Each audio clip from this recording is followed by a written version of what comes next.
Take a deep breath. The world outside your window is quieting. The light is dimming and your mind is beginning to settle. Wherever you are, whatever you've done today, none of it is needed now. You're here to drift back in time. Not to chase battles or uncover lost treasures, but to move slowly through stone and sand. To let the quiet logic of ancient builders lull you into stillness. Tonight, we're going to explore one of the oldest and most awe-inspiring accomplishments in human history. But we won't be marveling with loud curiosity. We'll be listening patiently to how it really happened. Gently, carefully, and over many, many years. We begin not in a storm of discovery, but in silence, in the dry, golden hush of the Egyptian desert. The sun is low, casting long shadows across flat stones. The wind is barely a whisper. A small group of workers is finishing for the day, stacking ropes, covering their tools, and pouring water from clay jars. Their hands are dusty, their bodies tired, but no one hurries.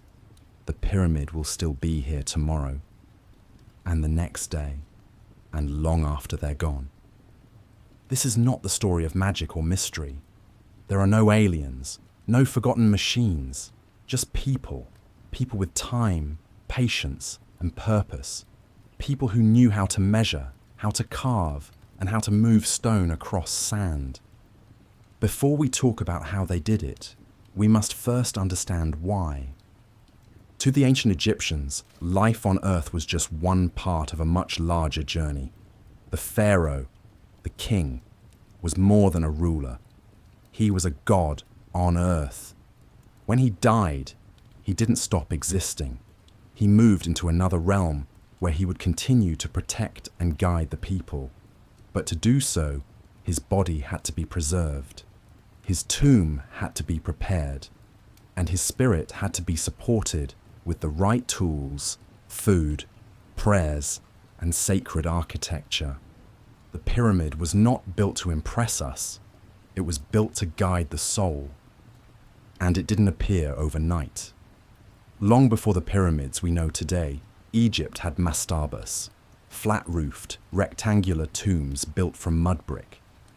Over time, these structures became more complex, more symbolic.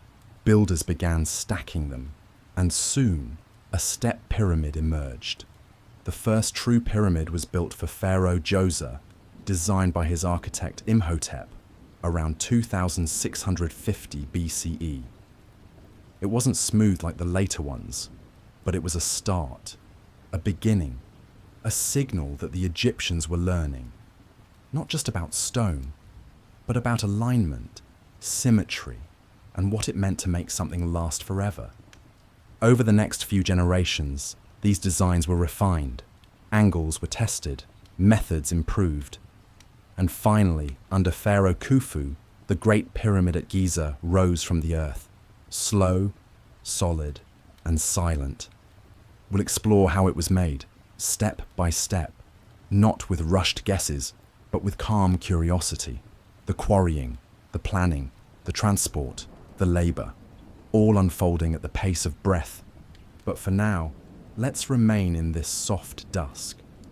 The stars are beginning to appear above the desert. The Nile is flowing somewhere far behind us, its waters cool and steady. The workers are resting. The tools are still. And the pyramid, tall and incomplete, casts its final shadow of the day across the sand. You're safe here. You're in the past now, and everything is quiet. Before the first stone was ever placed, before the dust of carving filled the air, there was a question. Where should it stand? Building a pyramid wasn't just about strength or shape. It began with the land itself. The ancient Egyptians, meticulous in nearly everything, didn't simply pick a random patch of desert. The location had to be right, geologically, spiritually, and symbolically. They looked for bedrock, solid ground capable of supporting millions of pounds of stone. No soft sand, no loose gravel. The pyramid had to rest on something that wouldn't shift, that wouldn't sink, that would hold fast for thousands of years. The west bank of the Nile became the preferred region for burial. In Egyptian belief, the west was where the sun set, where life ended and the afterlife began. And so, west of the river, across from the bustling cities and farms, rose the realm of the dead, dry, open, and quiet. Khufu's pyramid, the largest and most famous, was built at Giza, chosen for its stable limestone bedrock and its elevated position above the floodplain. From here, it could be seen for miles, a silent presence watching over the Nile Valley. Nearby quarries offered easy access to materials, and the river itself could carry stone from farther afield. Once the location was chosen, the next step was preparation. Surveyors walked the land with simple but clever tools: plumb bobs, leveling rods, and sight lines. They didn't need complex machines. They needed precision. Using ropes, weights, and sighting instruments like the Merket, they mapped the ground, found true north, and began laying out the base. Alignment mattered. The Great Pyramid is oriented with astonishing accuracy, within a fraction of a degree of true north.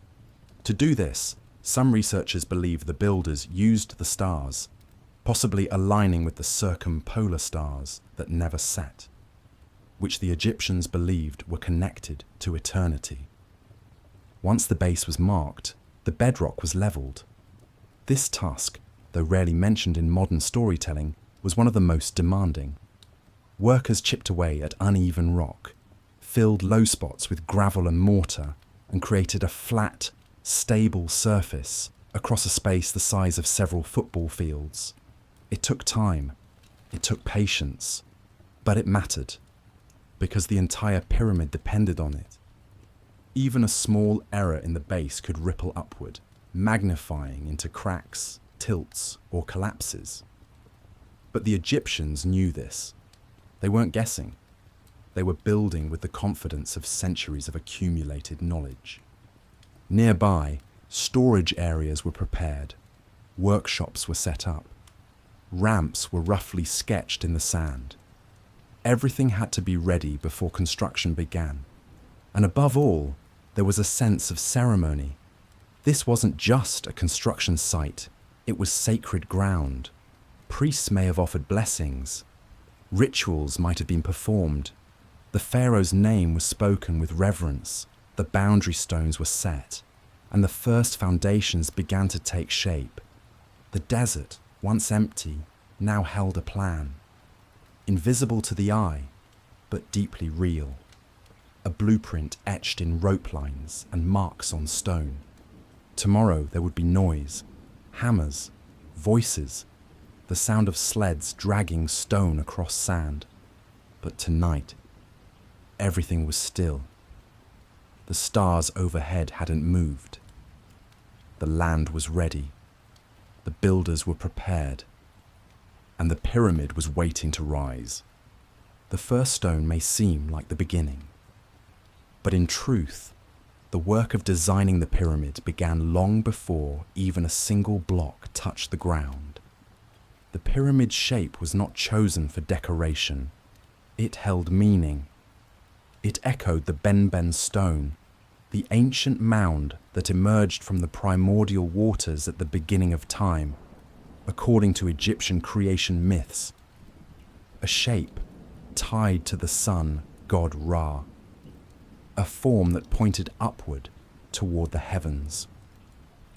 But how does one design such a thing with no blueprint, no computer, no chalkboard full of equations?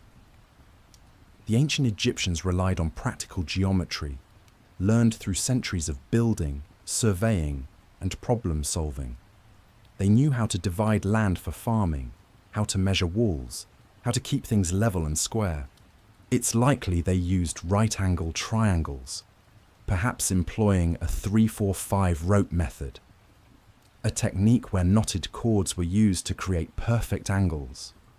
With just a rope and pegs, They could lay out the entire pyramid base, not just approximately, but with accuracy impressive even by today's standards. Khufu's Great Pyramid has a square base that measures about 230 meters on each side. That's more than 2 football fields long, yet the difference between the longest and shortest side is just a few centimeters. That kind of precision takes care and time. The angle of the pyramid's slope was also intentional. Most large pyramids were built at a slope of around 51 to 53 degrees. This angle wasn't chosen at random. It created a balance, not too steep to risk collapse, not too shallow to lose its iconic height. The builders had to consider the forces at play: weight distribution, stone friction, internal pressure, all without written equations. They may have built small test models first, experimenting with different ratios, before finalizing the full-scale design. These prototypes could be examined, modified, and measured. Once satisfied, they would mark the outlines on the leveled bedrock using red ochre, ropes, and pegs. At this stage, planning was everything. Each stone had to be accounted for, every level calculated. The core, made of roughly cut local limestone, would be surrounded by smooth white casing stones, brought from distant quarries and shaped to fit with tight seams. Inside, chambers and passageways had to be placed precisely. They weren't just hollow tunnels. They were symbolic, aligned with stars, built to last forever. The King's Chamber, Queen's Chamber, and Grand Gallery were all part of the internal blueprint. Their placement wasn't decorative. It was spiritual, architectural, and astronomical all at once. The planners, likely priests, engineers, and architects, worked together in a quiet discipline. There were no shouted orders, just discussions, measurements, adjustments made under the shifting sun. There may have been clay models, drawings on papyrus, or etched plans in limestone slabs. We don't have many of these records today. But the pyramid itself, every perfect edge, every aligned block, speaks of a mind behind the stone. And once the plans were drawn, the real labor began. Thousands of workers, years of sweat, every stage prepared with care. In the next chapter, we'll step into the harsh light of the quarry, where stone was separated from earth and shaped with the rhythm of copper tools and dusty breath. Long before a block was set in place, it had to be freed from the earth. The soundscape of the ancient Egyptian quarry was soft, but steady. A rhythmic tap of copper on stone, the scrape of dolerite pounders, and the slow shuffle of sand underfoot. This is where the pyramid's bones were born, deep within the quarry pits scattered across the Nile Valley. For Khufu's Great Pyramid, most of the core blocks came from a nearby limestone quarry right at Giza. This limestone was relatively soft, easy to cut and shape, and close enough that workers could haul it straight to the site without long-distance transport. The harder casing stones, which once gave the pyramid its bright white sheen, came from Tura across the river, and the granite used for the inner chambers and support beams came from far to the south. The quarries of Aswan, nearly 900 kilometers away. Each type of stone had its own texture, its own needs. Limestone could be pried loose with copper tools and levers. Granite was tougher. It needed dolerite, a hard volcanic rock used like a hammer to pound and chip away. These weren't fast jobs. Removing a single block could take days. The process began by identifying natural cracks in the rock. Workers deepened these with copper chisels, or in the case of granite, dolerite balls. Swung again and again until grooves were made. Into the cracks they placed wooden wedges, which they soaked with water. As the wood expanded, it gently split the stone from its base. Then came the shaping. Each block had to be squared, leveled, and marked. This wasn't done with lasers or saws, but with string lines, bronze straight edges, and stone tools. The faces were rubbed flat, the corners checked with plumb bobs. It wasn't perfection, but it was deliberate, measured, exact enough to fit smoothly, block against block. Thousands of these stones were carved, some small enough for 4 men to lift, others weighing over 50 tons, destined for the internal chambers where strength mattered most. Moving them out of the quarry was another task entirely. The rough-hewn blocks were loaded onto wooden sledges, then dragged by teams of workers. They poured water on the sand ahead of the sled, a small but crucial act that reduced friction and made the sled glide more easily. This detail, discovered in ancient paintings and confirmed by modern experiments, shows the Egyptians understood their environment in quiet, clever ways. When blocks needed to be transported over longer distances, like the granite from Aswan, they were moved to the river. There, they were loaded onto boats or barges, sometimes in pieces, sometimes whole. The Nile, steady and predictable, became their highway. These journeys were not fast and they weren't glamorous, but they were reliable. The blocks arrived, one after another, for years. In the background, supervisors kept count, scribes recorded deliveries, tools were sharpened, rations prepared. The entire process, from quarry to site, was a system, not improvised, but ingrained. And so, as we leave the quarries behind and look toward the pyramid's rising base, we can imagine the long trains of sledges, the flicker of torches at dawn, the creak of ropes, and the whispered calls of workers guiding each stone to its place. In the next chapter, we'll follow those blocks to the foot of the pyramid and see how they were slowly lifted, layer by patient layer.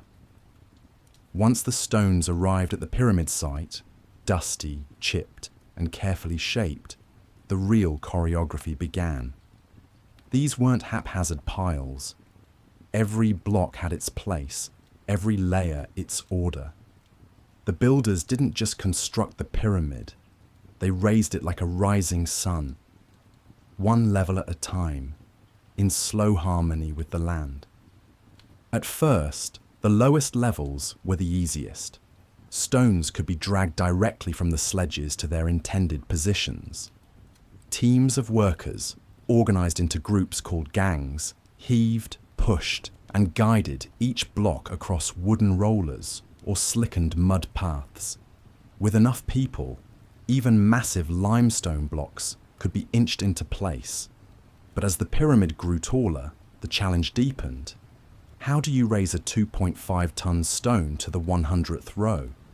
The Egyptians never left behind blueprints or step-by-step instructions, so modern historians have pieced together possibilities using archaeology, logic, and ancient art.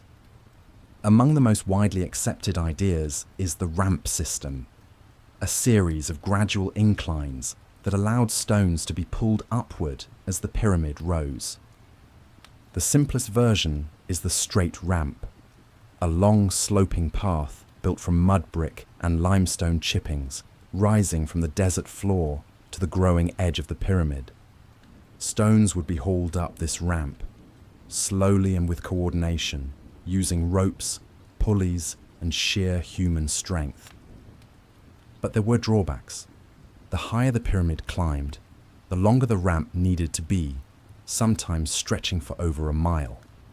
Building, extending, and maintaining such a ramp would have required enormous effort, which in turn suggests that other ramp types may have been used too.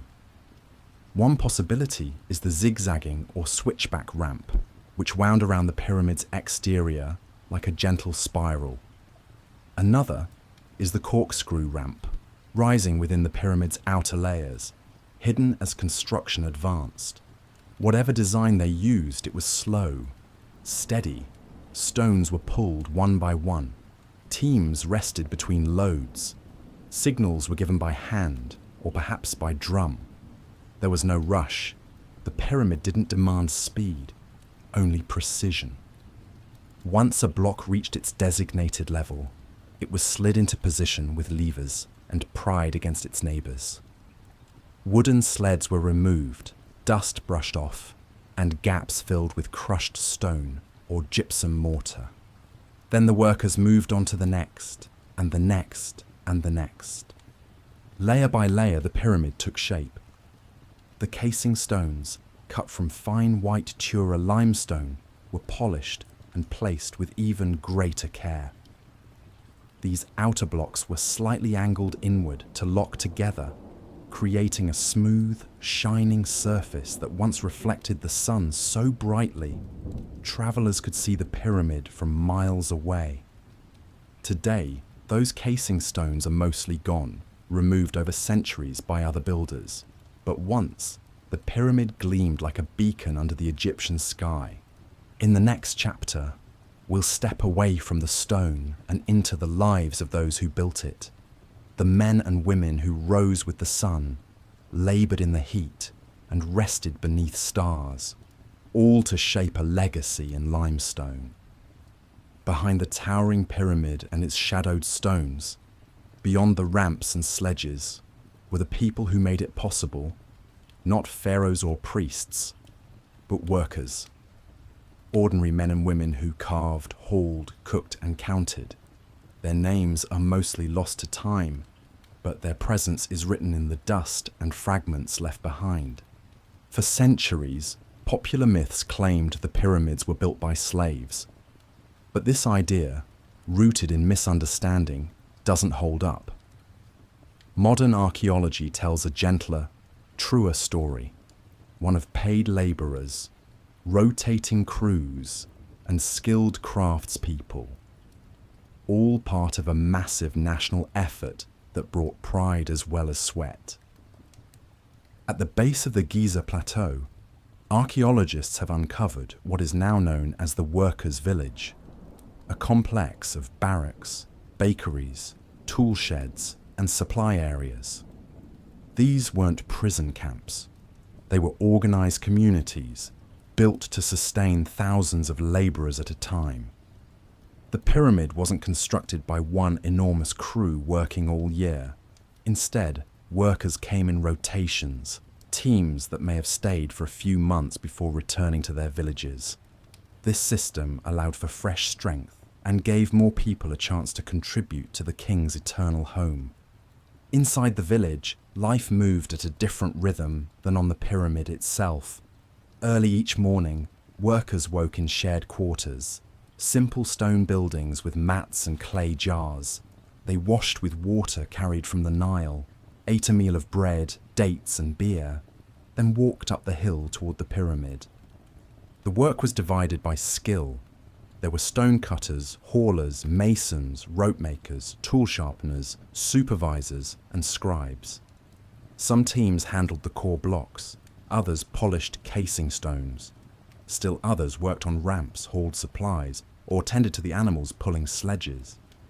Each gang had a name, some humorous, others reverent. Archaeologists have found graffiti left by workers identifying themselves as the drunkards of Menkaure, or the friends of Khufu. These weren't slaves carving under a whip. They were crews with identity, pride, and purpose. Injuries happened, of course, but nearby were medical workers, bone setters, and herbalists. Skeletons found near the site show signs of healing, proof that hurt workers were cared for and returned to labor when recovered. Supervisors kept things running smoothly. They monitored block placement, tracked progress, and ensured each gang met its goals. Scribes walked among the workers with reed pens and tablets, recording deliveries, rations, and work schedules.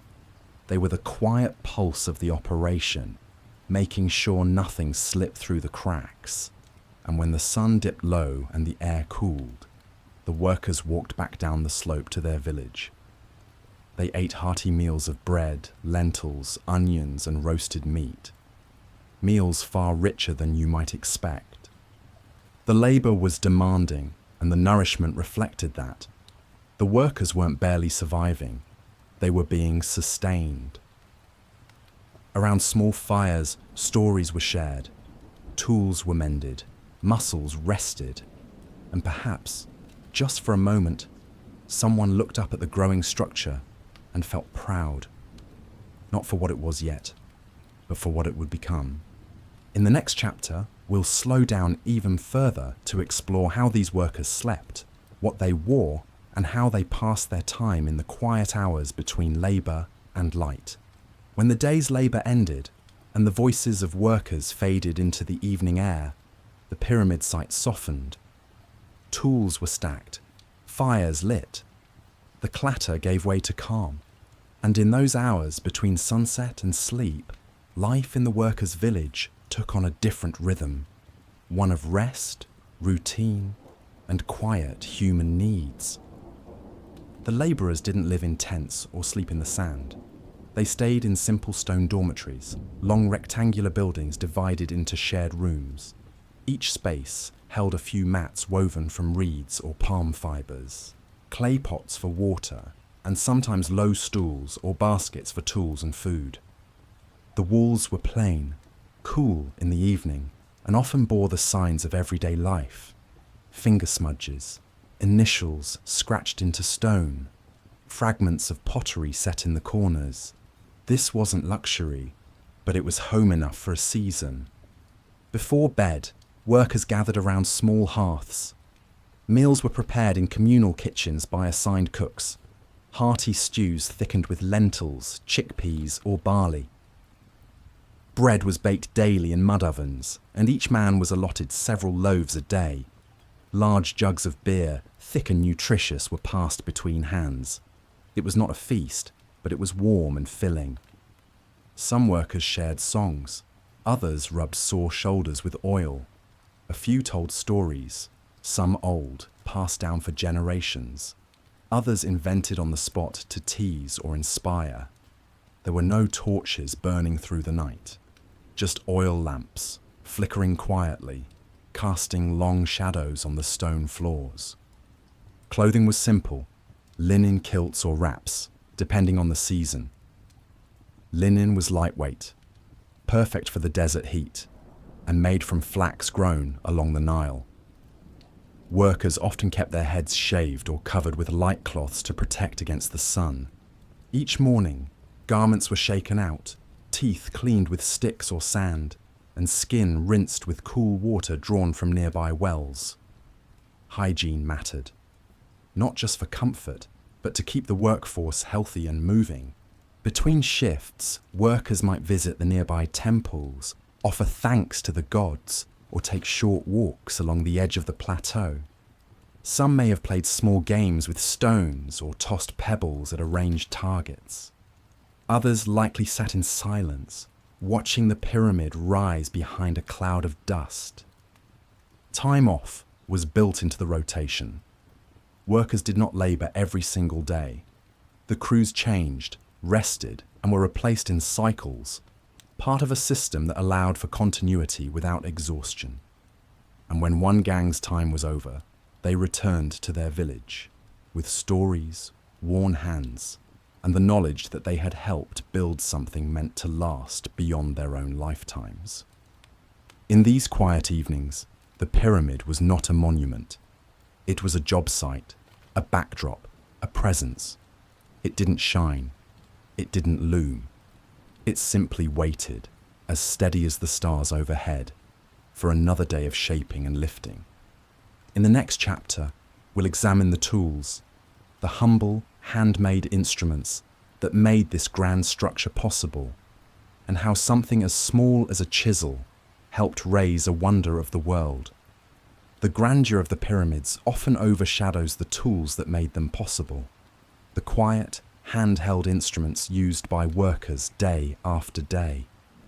But in truth, the pyramid rose not from mystery or magic, but from wood, stone, copper, and rope. Simple tools, used skillfully, made great things happen. Let's begin with the most important, the copper chisel.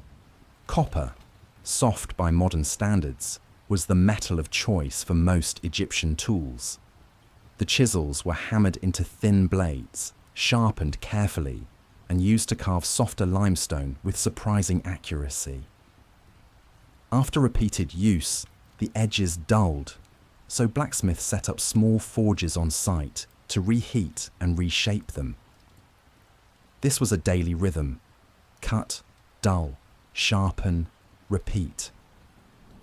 For harder stones like granite, copper wasn't enough. Workers turned to dolerite, a dense volcanic rock found in the Nile Valley. Dolerite pounders, about the size of a melon, were used like blunt hammers, striking again and again to fracture the surface. Thousands of these pounders have been found near quarries, each one worn smooth by years of steady impact. To smooth and shape the blocks, workers used rubbing stones made of sandstone or other abrasive materials. With sand and water, they polished the faces, flattened edges, and ensured that each piece would fit snugly into the structure. Wooden mallets were also common. These thick, round hammers were used to tap chisels or strike wedges without damaging them. The mallets were crafted from tamarisk or acacia, woods tough enough to withstand thousands of blows. Measuring tools were equally simple. Plumb bobs, made of stone or metal and hung from string, helped ensure vertical alignment. Levels were crafted from wood and string, with a central plumb to determine flatness. Squares and straight edges kept corners true. Some workers used rope stretchers, measuring long distances with marked cords, guided by pegs driven into the ground. And then there were the tools of transport, long wooden sleds, wide enough for a single stone block, pulled by teams of workers using thick ropes made from palm fiber or flax. These sleds often had curved runners, coated in mud or water to reduce friction. When needed, rollers, round wooden logs, were placed beneath stones, though they were more common in earlier periods or for short moves. For longer hauls, the Nile was the main highway. Wooden barges with flat bottoms floated heavy loads downstream, guided by oars, poles, or the current itself. Each tool, in its own way, was an extension of the worker's hand. There was no machine, no shortcut, just repetition, mastery through motion, quiet confidence in the process. The tools were not glamorous. They didn't shine, but they endured. And in the worn handles, in the chipped edges and smooth grips, we find a truth. Greatness isn't always about invention. Sometimes it's about consistency. In the next chapter, we'll turn our attention to those who guided the process from above, the overseers, architects, and scribes who ensured that each stone, each block, each day moved forward in quiet coordination. For every 100 hands that lifted, dragged, and cut, there were a few that watched, measured, and recorded.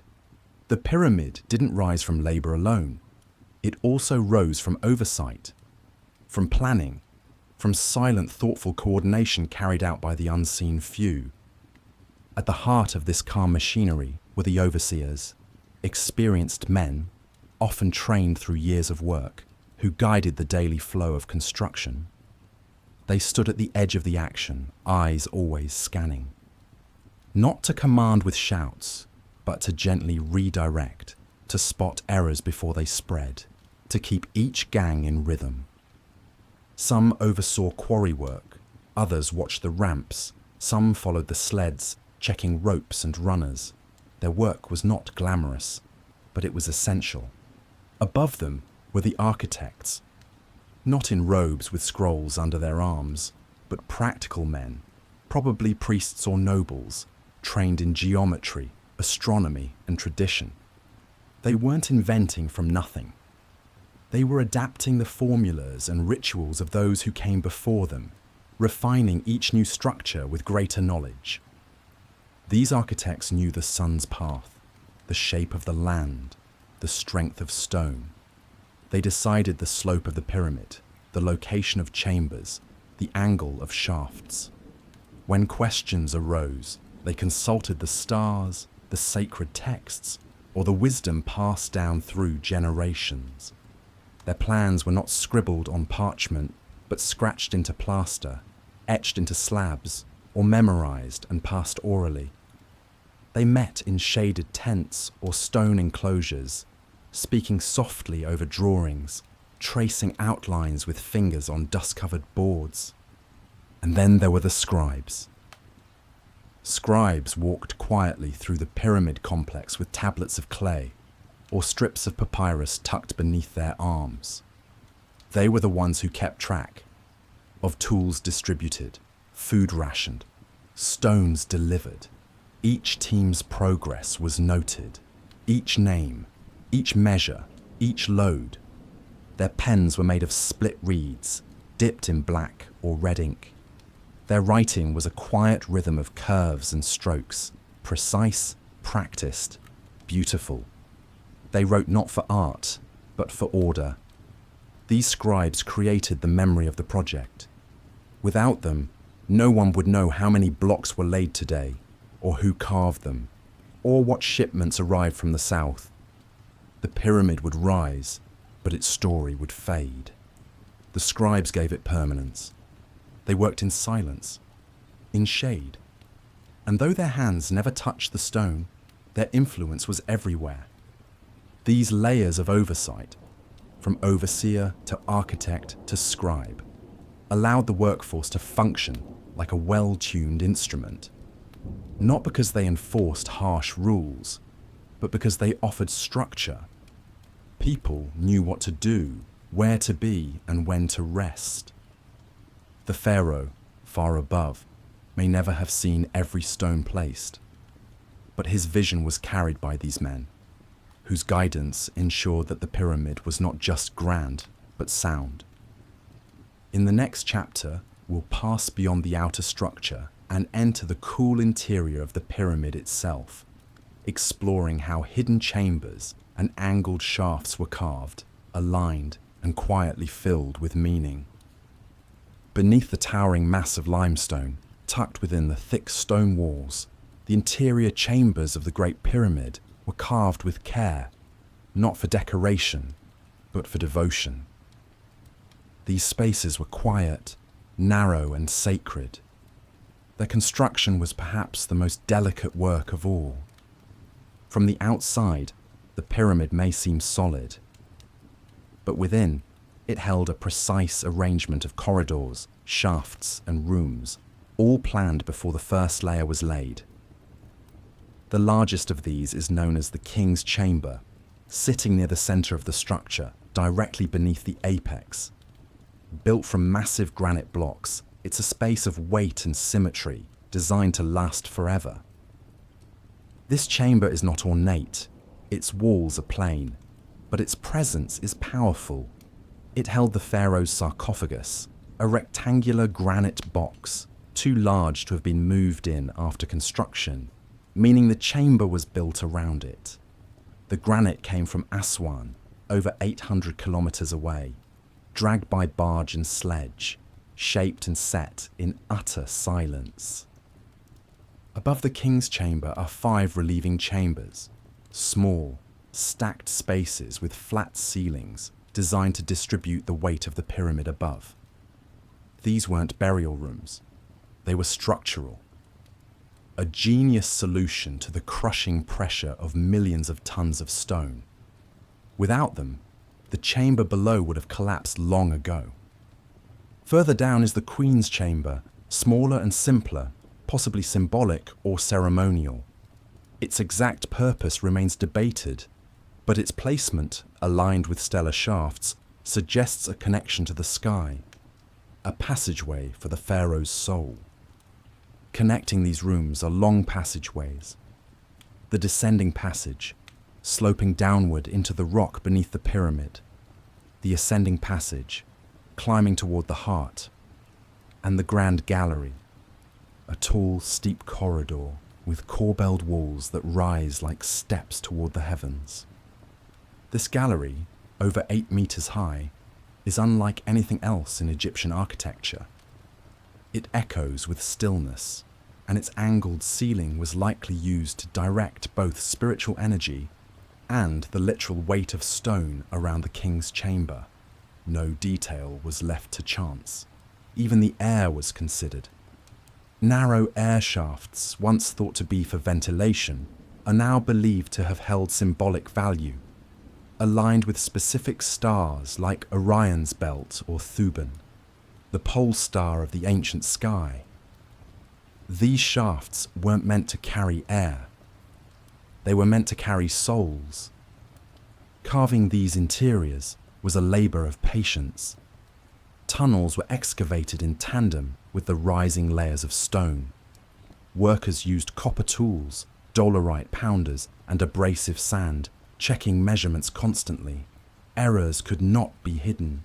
Every block was set with the chamber in mind. Lighting was provided by oil lamps, their flames casting long shadows across walls.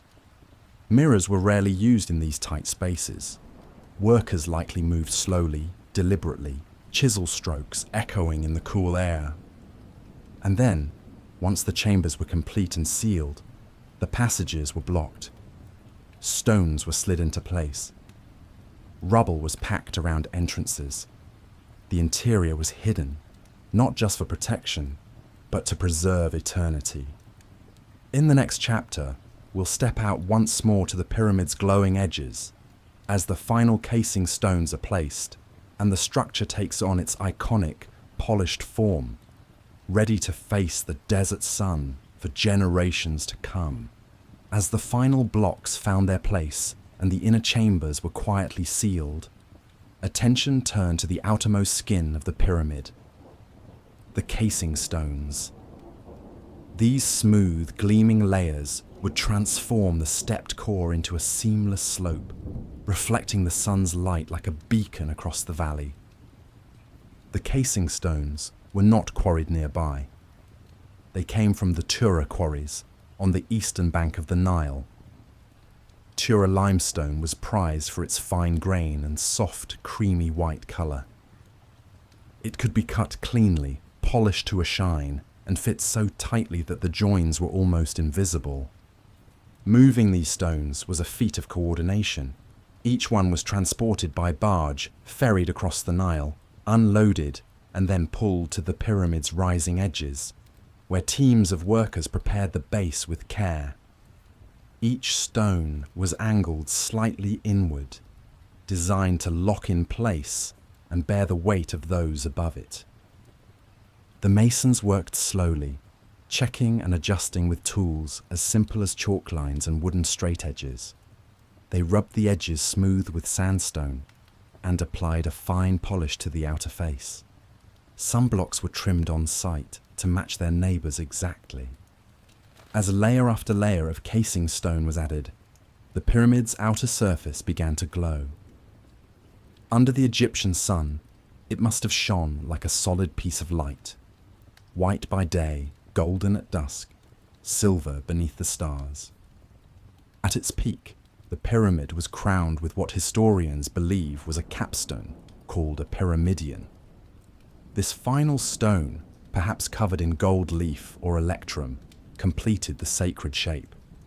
It was not just the last block, it was the symbolic connection between the heavens and the earth, the final step in the pharaoh's path to eternity. The installation of the pyramidion would have been ceremonial. Priests may have offered prayers. Workers would have paused. The capstone marked the end of years, perhaps decades, of effort.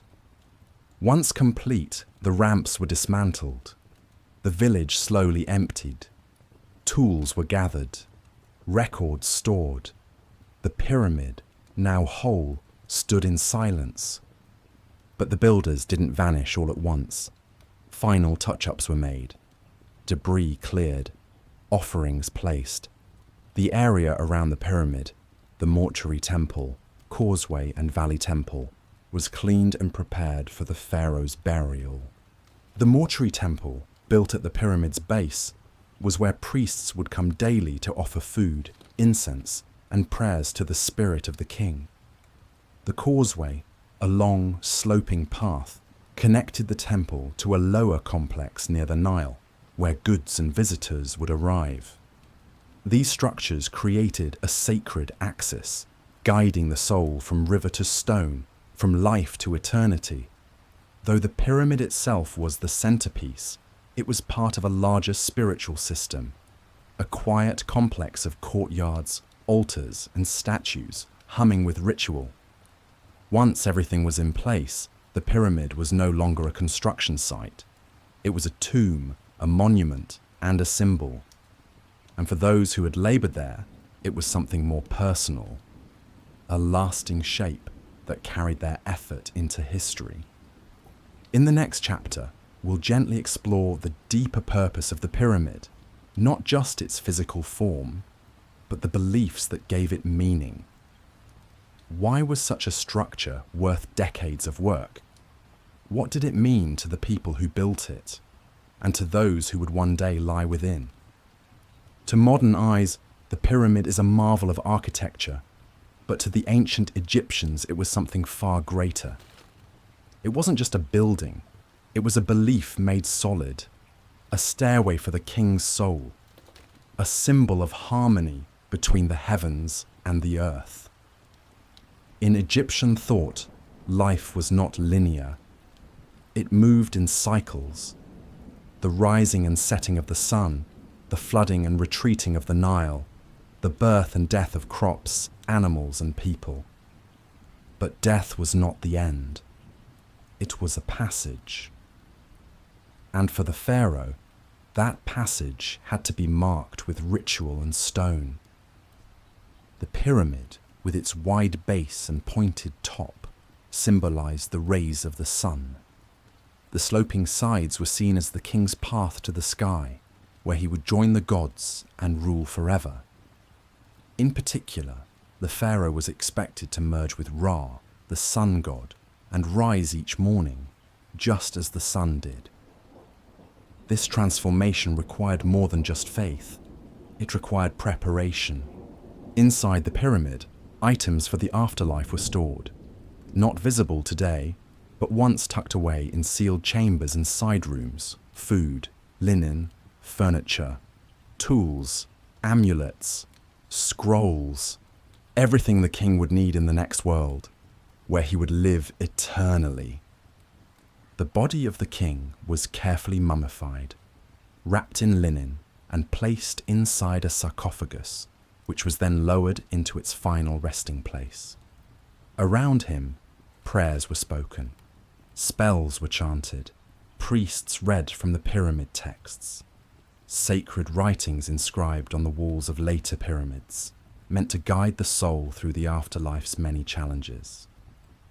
But Khufu's pyramid, built early in this tradition, contained no inscriptions. It relied on structure, not text. The shape itself was the prayer. The alignment was the spell. The weight of stone was the eternal protection. The people of Egypt believed that the health of the entire kingdom was linked to the king's successful journey. If he reached the afterlife, he could intercede with the gods on their behalf, ensuring good floods, fertile land, and peace. So the pyramid was not a monument to ego, it was a promise, a shared investment in cosmic balance. The workers who built it weren't just laborers, they were participants in a divine process. Their sweat helped maintain Ma'at, the Egyptian concept of harmony, justice, and order. This belief extended to the pyramid's surroundings. The temples nearby were active for generations. Priests offered daily sacrifices to the king's spirit. Rituals marked the seasons. The pyramid complex remained a center of spiritual life long after construction ended. And so, as centuries passed, the pyramid stood not as a relic, but as a living place, slowly fading into silence, but never entirely forgotten. In the next chapter, we'll reflect on that silence, on what the pyramid became after the builders left, after the rituals quieted, and after the sands began to creep back across the stones. When the last priest recited the final prayer and the workers had returned to their villages, the pyramid entered a new phase of life, one defined by stillness. The structure no longer rang with hammer strikes or echoed with voices. The ramps were gone, the outer stones polished, the complex was whole. And so, for years, for centuries, the pyramid simply stood. A silent sentinel in the desert, watching the world change around it. Winds blew across the plateau. Dust gathered in its corners. The casing stones gleamed in the sunlight, then slowly began to dull. But the pyramid itself remained firm, quiet, immense. Visitors came and went. Pilgrims, priests, and perhaps curious travelers approached with reverence.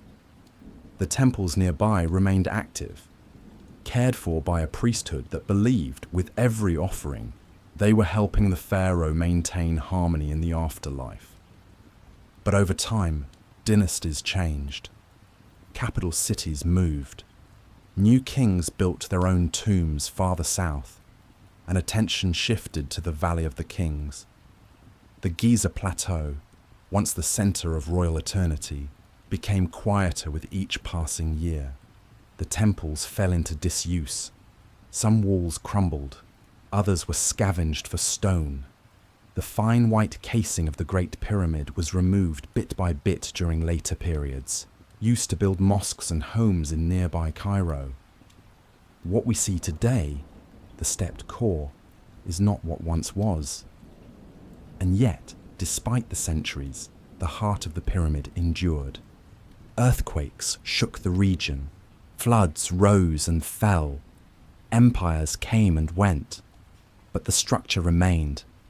Travelers from Greece, Rome, and far beyond visited and marveled.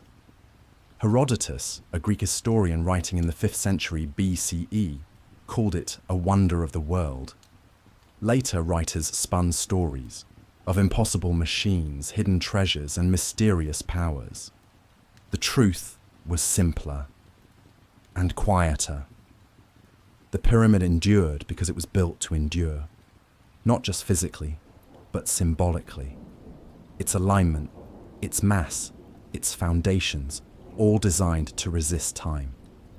Even in decay, the pyramid inspired awe. Even as sand filled its passageways and its names faded from memory, it remained rooted in place, a reminder of a people who had built not for a season, but for forever. In the villages nearby, children may have stared at its peak, wondering what was inside. Traders passed it and marked their routes by its silhouette. Birds nested in its cracks. Rain darkened its stones and dried again. And through all of it, the pyramid said nothing. It didn't need to. In the next chapter, we'll look back on everything, from quarry to chamber, and reflect on what this ancient effort tells us about patience, planning, and the deep human desire to leave something lasting behind.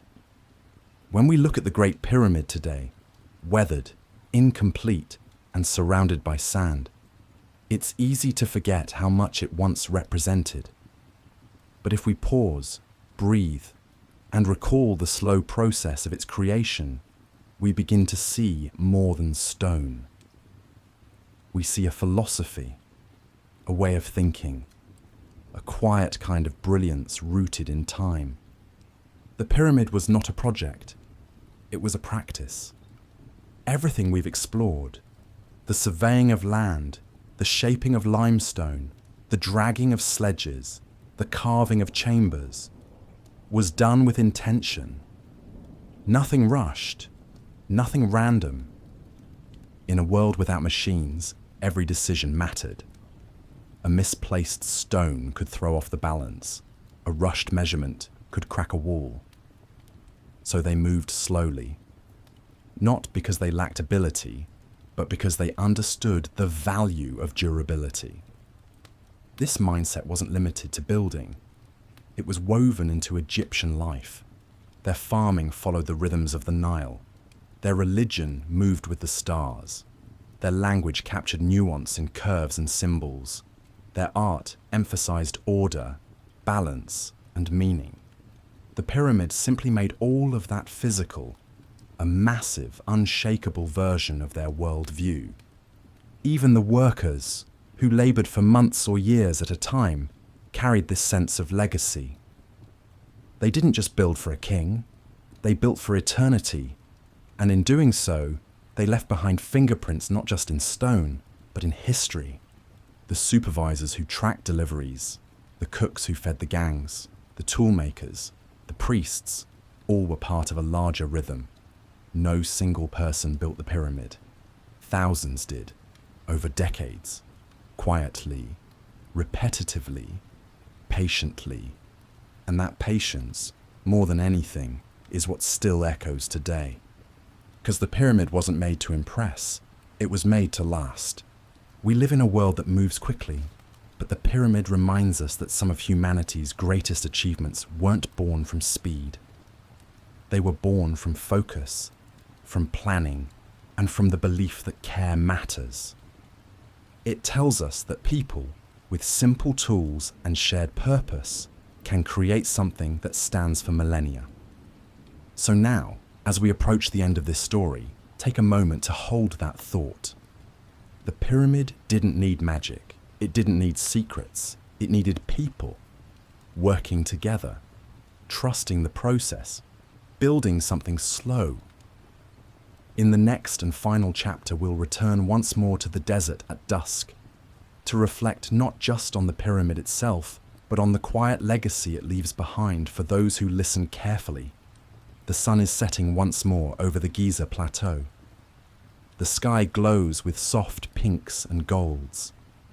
Shadows stretch long across the sand, and the Great Pyramid, worn but unbowed, stands as it has for over 4,000 years, not just as a monument but as a memory.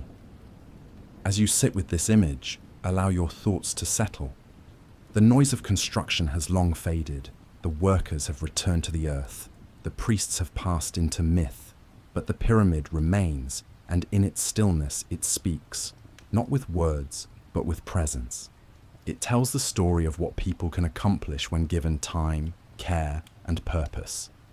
It reminds us that lasting things are not always loud, that permanence can be quiet, that greatness can be humble, patient, and methodical. Every block in that pyramid was touched by hands, every inch planned by minds. Not a single stone appeared by accident. And now, all those individual efforts, those cuts, pulls, rests, and meals, have disappeared into a whole, into something that asks nothing, says nothing, but stands. There's something comforting about that no matter how noisy the world becomes, some things are built to outlast the noise. Even today, the pyramid watches over the land. Buses come and go. Tourists walk its base. Lights shine. But when the visitors leave, and the air cools, and the stars rise above, it returns to what it was always meant to be. A place of silence, of transition, of sleep. You've now walked through its creation. You've followed the stone from the quarry, traced the rope lines through sand, stood beneath the arching ceilings of the grand gallery, and imagined the soft footsteps of scribes and overseers passing in the half-light. You felt the weight of each step, not in your body, but in your breath. And now you can let go of the steps. You are here, at the edge of the past, at the edge of rest. Let the sounds drift away. Let your thoughts soften. The pyramid will keep standing. The wind will keep blowing. And you, like the builders who came before, can find peace in the simple act of stillness. The story is complete. The stones are set. The sun has gone. And the silence is yours.